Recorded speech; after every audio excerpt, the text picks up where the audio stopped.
घर के आसपास की कोई छोटी सी पहाड़ी हो, उस पर चढ़ने से कोई एवरेस्ट की ऊंचाई पर नहीं पहुंच जाता।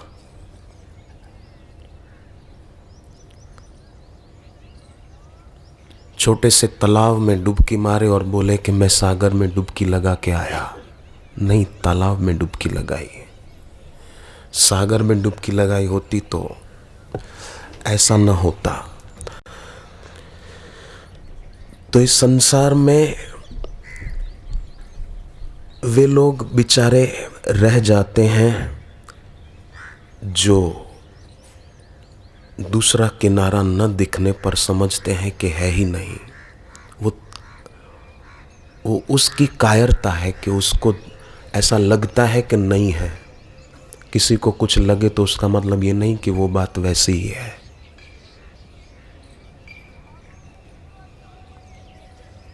सच्चाई की गहराई में जाना होगा।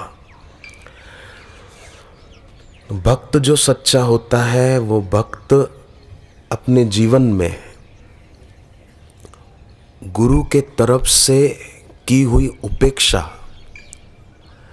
और जीवन में सदा बना रहने वाला विरह, उन क्षणों में भी भक्त कृपा को ही देखता है।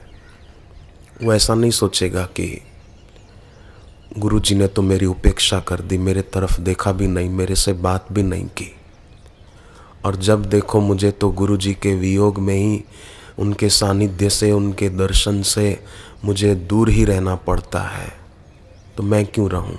चलो, इससे तो वो किनारा ही अच्छा था जहां से हम चले थे। कूद पड़ो, नाव से उतर जाओ, पर सावधान, नाव से कूदने पर डूबने का खतरा बढ़ जाएगा। इससे तो बैठे रहना, किनारा जरूर आएगा, रास्ता कट जाएगा, मंजिल तय हो जाएगी, प्रकाश से संबंध हो जाएगा, अंधेरे से संबंध टूट जाएगा, स्वास्थ्य से संबंध हो जाएगा, बीमारी से रिश्ता टूट जाएगा, अपने से संबंध जुड़ जाएगा, सपने से जाग जाएंगे। कितना फायदा है। घाटे का सौदा क्यों करना। व्यापारी चतुर वही है जो व्यापार तो करे पर मुनाफा उसको हो, इनकम हो अच्छी, वही बुद्धिमान व्यापारी है। बाकी व्यापार करे और फायदा कुछ भी ना हो, लोगों को दिखाए कि हाँ मैं बहुत बड़ा बिजनेसमैन हूँ, खाक बिजनेसमैन है, कुछ इनकम तो हो नहीं रही। तो भक्त जो होता है सच्चा, वो भक्त खूब रोएगा भी अपने स्वामी की याद में, उनके सुमिरन में, और स्वामी के हाथ उसकी आंख के आंसू पोंछने न भी आए तो भी भक्त की भक्ति में कमी नहीं आएगी। वो ऐसा नहीं सोचेगा मैं बहुत रोया, बहुत तड़पा अपने स्वामी की याद में, गुरु की याद में,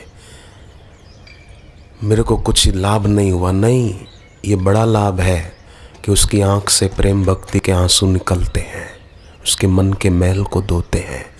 भले गुरु के हाथ, ईश्वर के हाथ उसकी आंख के आंसू पोंछने न भी आए, भक्त विरह में जलता है, भले कोई उसको शांति की लोरी न भी सुनाए,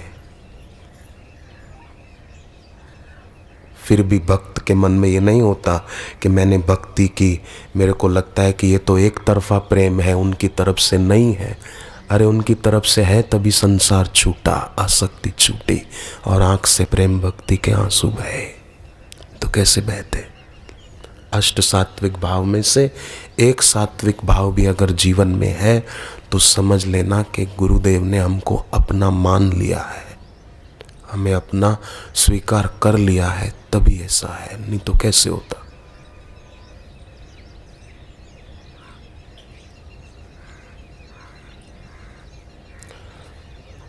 और उस विरह में, उस भक्ति भाव में तुलसीदास जी ने लिखा है, हारहि सकल सलभ समुदायी। इसका मतलब हारहि सकल सलभ, सलभ माने ये जो रात को हम बल्ब जलाते हैं, दिया जलाते हैं, ट्यूबलाइट जलाते हैं, तो पंख वाले जीव होते हैं कई, कोई छोटे कोई बड़े, कई जीव आते हैं, आपने देखा होगा। तो कई प्रकार के जीव आकर वहां जल मरते हैं। यहाँ बल्ब के इर्द गिर्द मंडारते रहते हैं और सुबह होते होते मर जाते हैं। तो इन पंख वाले छोटे बड़े जीवों के समुदाय को सलभ कहते हैं, सलभ, तुलसीदास जी। तो जो ऐसी भक्ति में आगे बढ़ेगा तो जितने भी छोटे बड़े विकार हैं संसार के, वो सब मरेंगे नहीं, हार जाएंगे, हार जाएंगे। हार ही सकल सलभ समुदाय, उनकी हार हो जाएगी। और जीत का मजा तो तब है कि शत्रु मरे नहीं, हार जाए, हार जाए। जैसे कौरव मर गए तो पांडवों को मजा नहीं आया कि हम जीत गए, हम जीत गए, हम जीत गए, मजा नहीं आया।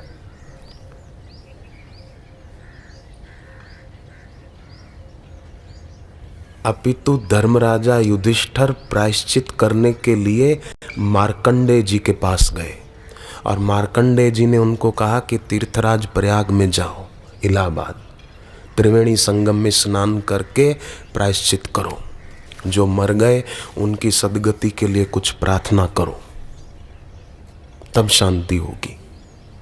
अब वो जीत तो गए थे पर धर्मराज युधिष्ठिर अशांत हो गए थे इस जीत से।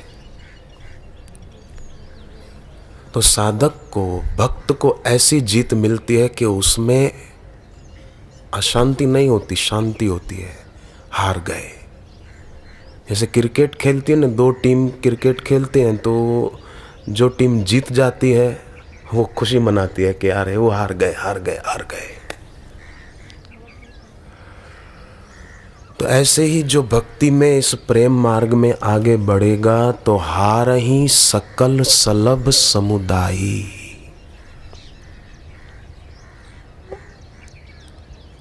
देखो,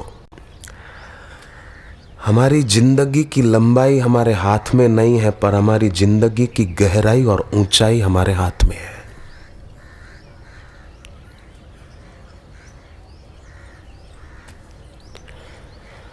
हम कितना जिएंगे ये हम नहीं जानते, पर हम कैसे जिएं, हमें कैसे जीना चाहिए ये अच्छी तरह से जानते हैं।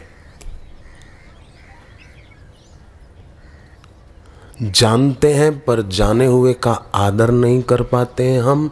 तो उसका कारण ये है कि जिससे प्रेम होना चाहिए उससे पूरा नहीं है, उसमें कमी है।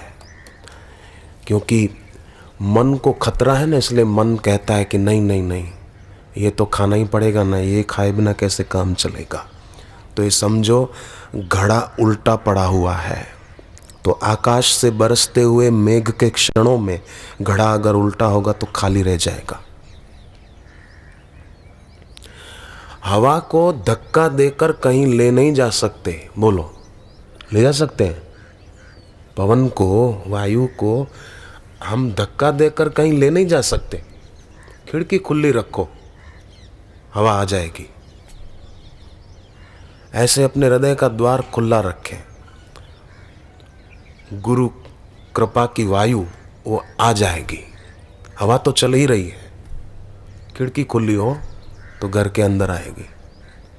और फिर एक बात ये भी है, हवा में क्रॉस वेंटिलेशन होना चाहिए। हवा आएगी अच्छी ताजी ताजी हवा आएगी, और जो अंदर की होगी कार्बन डाइऑक्साइड वाली वो बाहर जाएगी।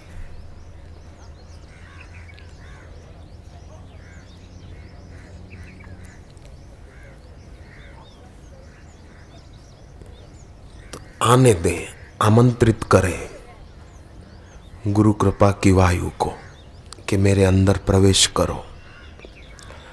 और अंदर जो हार ही सकल सलभ समुदाय, सलभ जो समुदाय है, कई तरह की इच्छाएं हैं, वो सब हारें, वो सब जाएं।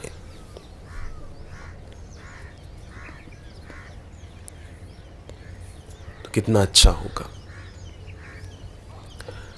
और गुरुदेव चाहते हैं, इसलिए गुरुदेव कृपा करके ऐसा अवसर देते हैं कि भाई चलो इन साधकों भक्तों के जीवन में जो सलभ समुदाय संसार में रहते रहते इकट्ठा हुआ वो सब हार जाए, वो रहे ही नहीं। पर कई संसार में ऐसे भी हैं, आप देखते हैं कि वो शिविर में, सत्संग में, सदगुरु के सानिध्य में नहीं आ पाते हैं, व्यर्थ को पकड़े हुए हैं और सार्थक उनसे छूटा जा रहा है। व्यर्थ को ही सार्थक समझकर सार्थक से चूकते जा रहे हैं। तो ज्यों ज्यों प्रेम बढ़ेगा त्यों त्यों दृश्य से मुक्त होंगे, अदृश्य हमको अनुभव में आने लगेगा। ज्यों ज्यों रूप से मुक्त होंगे त्यों त्यों अरूप में स्थिति होने लगेगी। स्थूल से मुक्त होंगे तो सूक्ष्मता की सीढ़ियां चढ़ने लगेंगे। पर इंसान का मन उल्टा है संसार में। उल्टा माने अशुभ को तुरंत करने की सोचता है। जैसे कोई गाली दे दे, अभी किसी को कोई गाली दे दे तो तुरंत प्रतिकर्म सूझता है कि मैं भी इसको कुछ सुना दूं। क्या समझता है, मैं कौन हूं तुझे पता नहीं? तो मन उल्टा है, अशुभ तुरंत करने की सोचता है। कोई अपशब्द कह दे, अपमान कर दे तो तुरंत प्रतिकर्म के लिए तैयार हो जाते हैं। ऐसा नहीं कहते कि ठीक है मैं 1 साल के बाद तुझे देखूंगा, नहीं, तुरंत तुरंत तैयार हो जाते हैं। तो गलत करने में बहुत तत्परता है, परंतु भक्ति और ध्यान साधना के लिए तत्परता नहीं है। पर आप सब जो यहाँ शिविर में आए हैं, ये आपने तत्परता दिखाई है कि आए हैं।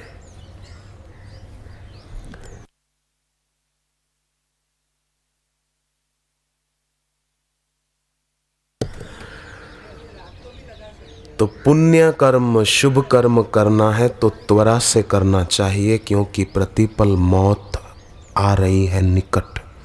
मृत्यु गिनती कर रही है, 1 2 3 4 5 6 7 8 9 10, बस। वो कभी भी बस कर सकती है। मैं गलत कह रहा हूं तो आप बोलो। गिनती कर रही है, 100 के बाद बस करे, 200 के बाद बस करे कि 2 करोड़ के बाद बस करे। फंदा तो डल चुका है मृत्यु का, अब खींचने की तैयारी है उसकी। बस कब खींचे ये उसको पता।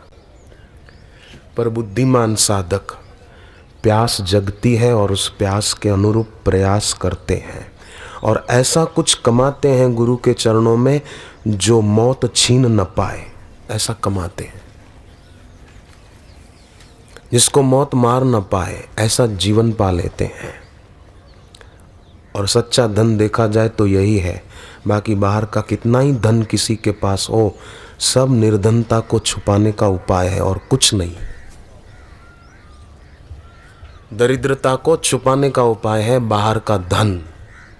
क्योंकि जब मृत्यु आती है तो मौत सब उगाड़ देती है, दिखा देती है कि इसके हाथ खाली ही थे। लोग बोलते हैं ना मरते समय हाथ खाली होते हैं, खाली होते नहीं, खाली थे। ऐसा बोलते हैं ना भाई मौत के समय तो सबके हाथ खाली होते हैं। खाली होते नहीं है जनाब, खाली थे ही। अरे बोले नहीं उसके पास तो बहुत पैसा था। नहीं नहीं, वो तो निर्धनता को छुपाने का एक, जैसे मवाद है फोड़ा हुआ और मवाद हो गया तो उसके ऊपर गुलाब की पंखुड़ियाँ रख दी, गुलाब के फूल रख दिए, मोगरे के फूल रख दिए कि यहाँ तो गुलाब है। अरे गुलाब खाली ढका है, अंदर मवाद है। गुलाब है नहीं, गुलाब दिख रहा है नहीं, मवाद है मवाद। ज्यादा घातक रूप लेगा वो। फोड़ा हुआ कोई फुंसी हुई और उसको ढक दे, इलाज न करे तो वो घातक रूप लेगा।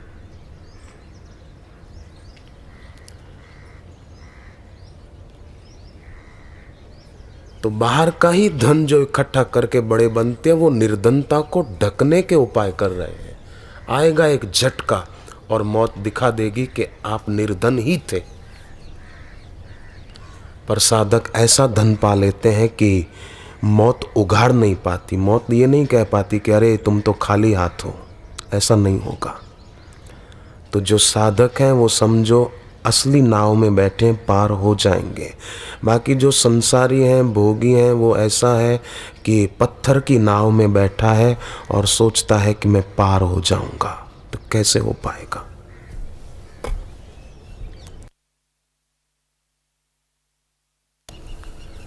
पत्थर की नावें पार नहीं कर सकती, कागज की नावें भी पार नहीं कर सकती। पत्थर की नाव तो संसारी भोगी आदमी, बाकी कागज की नाव जो पंथ मत संप्रदाय है ना, ये भी कागज की नाव है।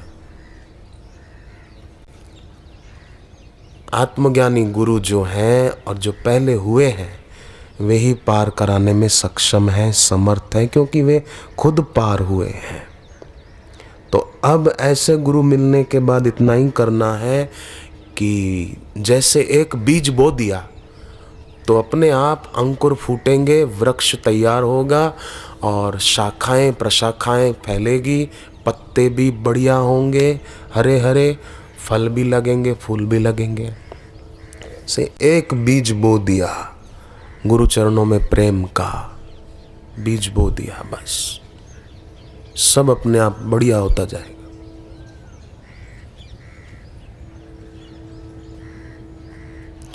फिर कोई जादू टोना तंत्र मंत्र वालों की शरण नहीं लेनी पड़ेगी कभी भी। जो ऐसे लोगों की शरण लेते हैं ना, वो समझो साधक ही नहीं बने अभी तो बेचारे। और मैं देखता हूँ ऐसे जो लोग जादू टोने और तंत्र मंत्र वालों के चक्कर में होते हैं ना, वो लोग दूसरों को भी उन्हीं के पास ले जाते कि चलो कि हमारा एक भूए से संपर्क है, तांत्रिक से, हम तुमको उसके पास ले चलते हैं। मेरे पास अमेरिका से एक आदमी आया, वो 2-3 महीने 4 महीने पहले, उसने कहा कि मेरे को एक व्यक्ति ले गया, थोड़ी तकलीफ थी तो बोले आप पर किसी ने कुछ कर दिया है, चलो हमारा एक तांत्रिक परिचित है, वो सब ठीक कर देता है। उसके पास बोले मेरे को ले गए, तब से मेरी हालत और बिगड़ गई।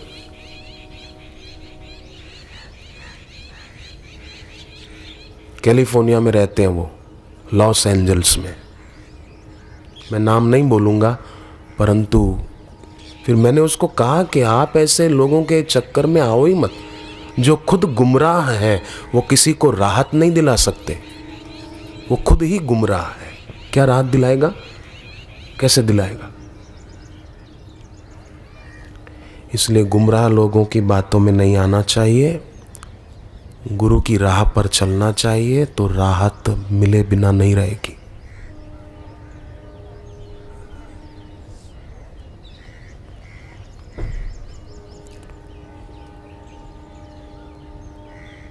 और बड़े भाग्यशाली होते हैं जो गुरु की राह पर चल पाते हैं।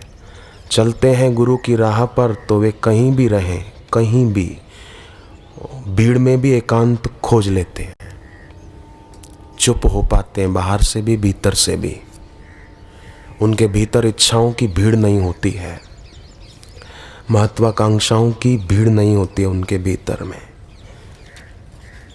वो ऐसे बुद्धिमान होते हैं, प्रज्ञावान होते हैं।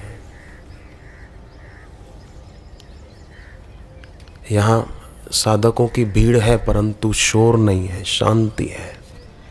देखो इच्छाओं की भीड़ होगी तो क्या होगा कि जैसे एक दिया सलाई है, तो दिया सलाई गीली होती है तो जल्दी जलती नहीं, टूट जाएगी, जलेगी नहीं। सूखी होगी तो जल जाएगी। तो इच्छा रहित मन वो सूखी दिया सलाई की तरह है, एक बार घिसने पर ही आग प्रकट हो जाएगी। और इच्छाओं में डूबा मन गीली दिया सलाई की तरह है, बार बार घिसने पर भी आग प्रकट नहीं होती। तो मन को सांसारिक इच्छाओं के गीलेपन से बचाना बुद्धिमानी है। चींटी होती है ना, चींटी, वो चींटी रेत और शक्कर मिक्स हो तो चींटी शक्कर का दाना खोज लेगी, और उठा लेगी अपने मुंह से। पर इंसान ऐसा है कि शक्कर को छोड़कर रेत के दाने पकड़ रहा है और सोचता है कि इससे कुछ मीठापन लगेगा, इससे तो चींटी अच्छी।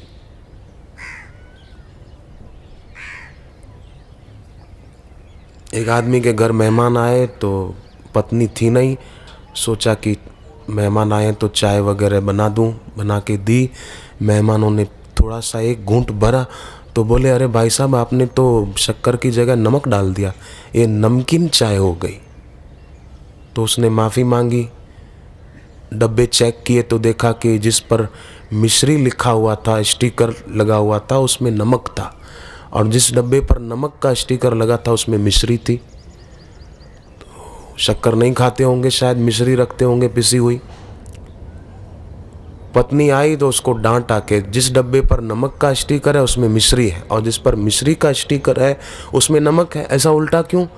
पत्नी बोली कि चींटियों को धोखा देने के लिए मैंने ऐसा किया था। चींटियों को आप धोखा नहीं दे सकती। चींटियाँ पढ़ी लिखी भी नहीं है और चींटियों को आप धोखा भी नहीं दे सकती। भले नमक का स्टिकर लगा हो पर चींटी देखेगी कि यहाँ मिश्री है, और भले मिश्री का स्टिकर लगा हो, चींटी देख लेगी कि ये नमक है। पर इंसान समझ नहीं पाता। भगवान ने तो समझाया है, यत्तद् अग्रे विषमिव। भले मिश्री का बोर्ड लगा है, स्टिकर लगा है, परंतु यत्तद् अग्रे विषमिव परिणामे अमृतोपमम। नमक का बोर्ड लगा है पर है अंदर मिश्री। यत्तद् अग्रे विषमिव, साधना में, ध्यान में, मौन में लगे कठिन। घंटों भर बैठे रहना, कोई पहली बार आया हो तो भले उसको लगे कठिन के इतने घंटे बैठना, परंतु भगवान ने कहा है परिणामे अमृतोपमम, इसका परिणाम बहुत बढ़िया है, बहुत अच्छा है। और इसका परिणाम ऐसा है कि परिणाम में परमात्मा स्वयं है, और बाकी लगे कि मिश्री है, स्टिकर दिखे मिश्री का है, परंतु है तो भैया नमक। विषय इंद्रिय संयोग यत्तद् अग्रे अमृतोपमम। शुरुआत में लगे कि बढ़िया है पर है अंदर नमक।